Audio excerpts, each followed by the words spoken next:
Hey everybody, how's it going? This is a progress update video, I suppose. Um, I don't have that much progress to say, but I will talk about stuff.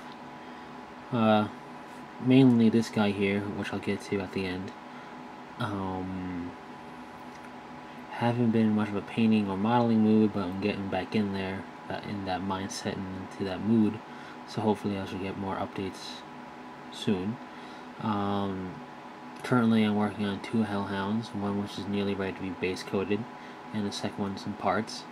When I get them both base coated, I'll do a video on them. One's a 4-drill variant kit and one standard GW. I plan to run a hellhound squadron of 3, but or break them up into 3 fast act choices, whatever. See how either works. But I hear a new kit is coming out, so my third one is going to be the new kit if that proves true. I'm going to order magnets soon so I can magnetize Belial. I'm going to make an actual Belial model for my Deathwing and for my Dark Angels with magnetized arms for all his weapons options, and also with the magnets I'll magnetize stuff on one of my DIY chapters that I call the Blood Reavers. And the whole reason I'm magnetizing them is I'm going to magnetize the Assault Marines. Because A, if I want them without jump packs, and B, I plan to use them as Blood Angels Codex, but I also plan to be able to use them as Black Templars without having to paint new models. So I'm going to magnetize the backpacks of the Assault Marines and Death Company. They have names, like the Death Company called Blood Raptors, etc. They're a loyalist chapter, so they're not chaos. What else is there? I got works in the works, if you will. A plan in the works for my bigger models, mainly my Stormlord, my Stormblade, and my Titan, which are the bigger models I have. Still haven't built any of those, but will soon. I got plans for Ravenwing, Deathwing, Dark Angels in general, my successor chapter, which is that space gem back there. I plan to do a video on them soon. What else? That's pretty much it. I still got the whole pile of 4-drill and blisters to go through, and I plan to do that.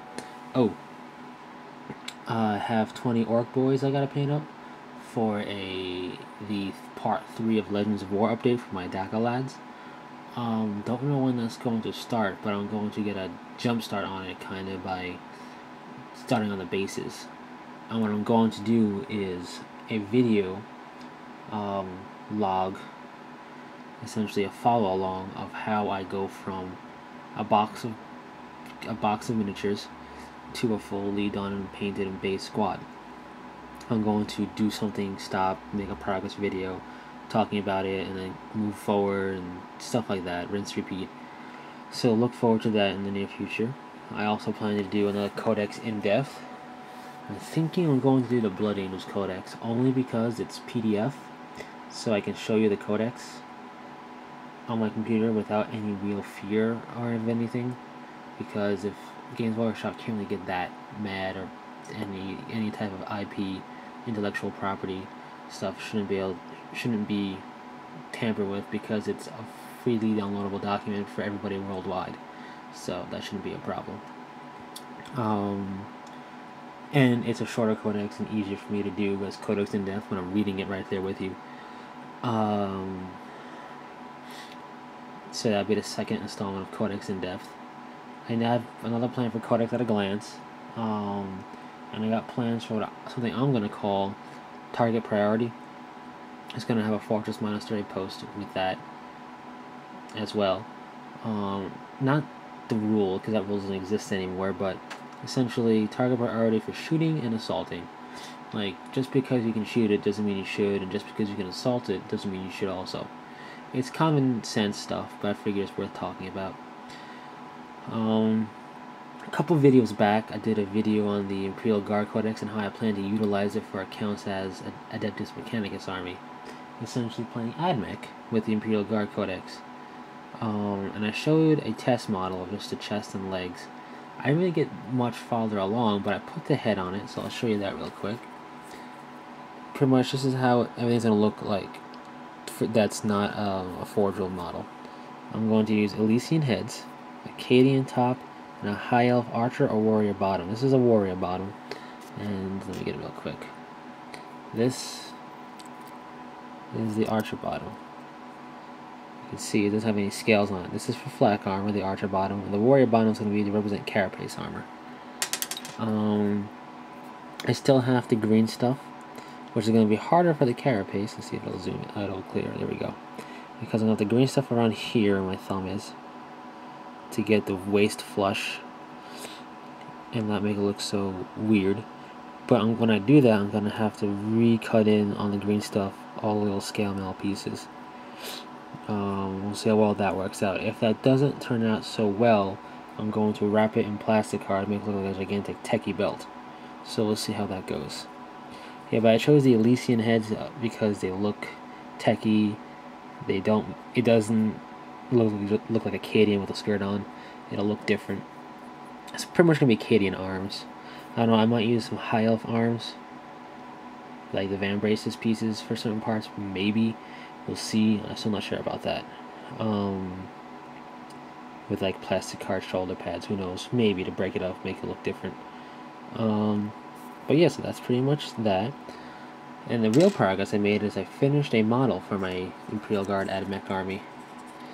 And that is a Deathcore Krieg Commissar. So obviously he doesn't have an Elysian head or anything, but he looks cool enough on his own. He's not going to be in a Deathcore army, but he is going to represent a Commissar. The color scheme for the army is actually the red you see on his pants and shirt bottom. It's Scab Red over Mechrite Red, kind of like a Tech Marine Red scheme. The bolt gun metal on his chest is actually a black and bolt gun mix, so it's darker with a bolt gun highlight. I kept him typical Commissar look, so black coat, black hat. And he's the first in start. He's going to represent a Commissar. The next model I'm going to do, most likely, paint up for this is Quartermaster. That's Core Krieg Quartermaster. And I'm going to use him to represent a bodyguard, probably. And he's going to be the opposite. He's going to get painted kind of like a chaplain scheme. So his cloth is going to be black, and his cloak is going to be red. Because of the way the model looks, which you'll see later when I actually get him painted, is he's got like kind of a skeleton motif going on. So I figured I should go with that. And then what I'm going to paint after that is I've got a Titan crew on foot, mostly to represent them on a little diorama when I finish the Titan, but also because the Princeps model I'm going to use to represent an Imperial Navy officer. And one of the other ones might represent a second bodyguard should I choose to use it as such, or a ordnance guy, master of the ordnance, whatever he's called. So that's pretty much it. I still got lots of bits and stuff to work on, but and green stuffing to do when I get a chance with that. But other than that, that's pretty much it for what I've done and what I plan to do. Of course, there's no actual timeline on when I plan to do what I said I want to do. If that made any sense. Pretty much, I don't have a timeline on what I want to do and when I want to do it. I'm just going to do it on the fly like I normally do. But any real progress I do make, I'll of course do a video on, and a Fortress Monastery post. So the only thing that's going to be in the Fortress Monastery post in regards to this video is this guy. You're going to get hopefully a better shot of him in picture form. It will have a flash, so we'll kind of blend out the color a bit. But you know, that's all I can do for now. So yeah, thanks for sticking through the ramble video, guys. And until next one, take it easy.